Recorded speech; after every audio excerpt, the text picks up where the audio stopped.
I always believed there was a clear line between dreams and reality, between what you see and where you stand, but now I'm not so sure. The unease began twisting in my gut about a week ago, on an ordinary Tuesday, as I left the bakery where I spend my mornings kneading dough and boxing pastries. The sun had dipped low, painting the city in layers of shadow and light. I was tired, my bones throbbed from work, but there was a tranquility about the evening air that coaxed me to take the long way home. That's when I first noticed her. She was standing at the elbow of the alley, her silhouette angular and hunched, a child's figure etched in shadow. She didn't move, and for a second, I thought she was just another trick of the waning light.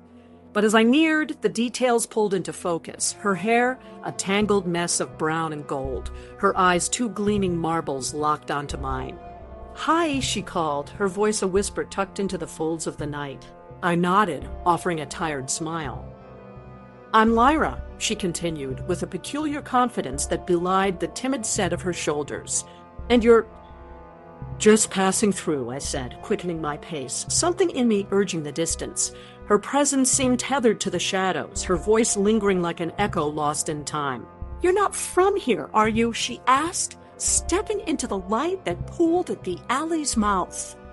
Her smallness seemed exaggerated by the vastness of the world around us. I stopped, feeling a tugging curiosity. I sighed, turning back to her. "What makes you think that? You seem different," she replied, pointing slightly toward these small bakery insignia stitched on my apron. Before I could concoct a response, a sound pricked the air, a scraping like claws against stone, coming from somewhere farther down the alley. I shot a glance behind me, past the girl, into the throat of darkness where the noise originated. Lyra didn't look back. Her eyes stayed fixed on mine. "Don't worry. It's just her." The sentence chilled me with its nonchalance. "Who's her?" "The one who hides," she said, as if explaining the most obvious secret, tilting her head like a bird's curious pivot. "She's not mean." I wanted to ask more, press deeper into the cryptic weave she'd spun, but a shiver ran through my spine, pulling my instincts taut. I turned on my heel, leaving the alley and Lyra behind. That night, as my thoughts spiraled through dreamless slumber, snippets of the encounter tugged at my consciousness. Faces morphed and faded, voices whispered like winds through keyholes. I woke, feeling an edge at reality's surface, a thread unspooled. Each day that week, after dusk, I'd glimpse Lyra standing by the alley. I never saw her anywhere else, yet she seemed to lead an existence parallel to mine, watching with eyes that bore histories untold. Always, I'd hear leaves rustle, gravel crunch, soft as a lapse forgotten. The alley's mystery gnawed at the edges of my mind, tempting me toward its shadows.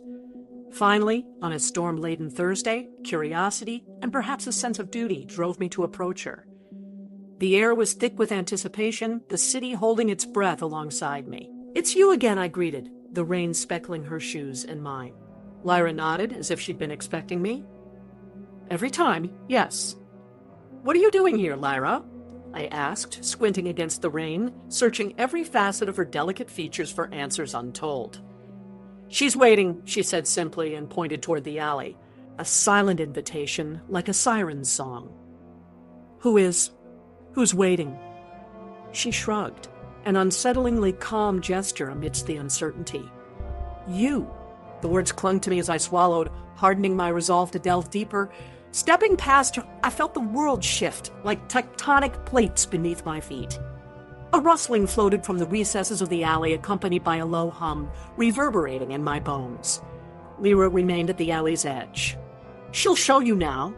And unexpectedly, I believed her. I moved forward, driven by an odd mix of dread and necessity. The symphony of sounds intensified, a parade of unseen footsteps surrounding me. The shadows stitched themselves around my steps, forming a tapestry of past and present woven into one. A figure emerged from the darkness, a woman, pale and ethereal, yet rooted in the earth. Her eyes, opaque as river stones, met mine. In them lay unfathomable depths. She held out her hands, delicate as spider silk spun in midnight's web, offering an unspoken tether to an unclaimed truth. "You are not alone," her voice layered itself in my mind, each syllable a rung on a ladder of revelation.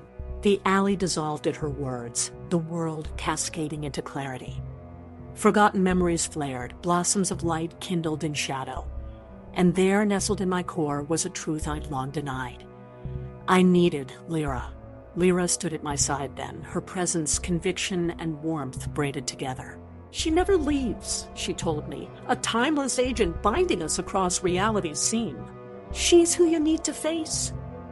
And as the storm passed, leaving the city beneath an open sky, I knew the dance of fortune and fate continued, one reflected in the other. The shadow uncoiling before me was simply a story waiting for its turn, one deserving of my light to pierce its shadows. Lyra was in that light forever and always. Together, we'd walk the line, undo dreams, and retell truths. Step by unexpected step, our stories aligned across time's transient thread.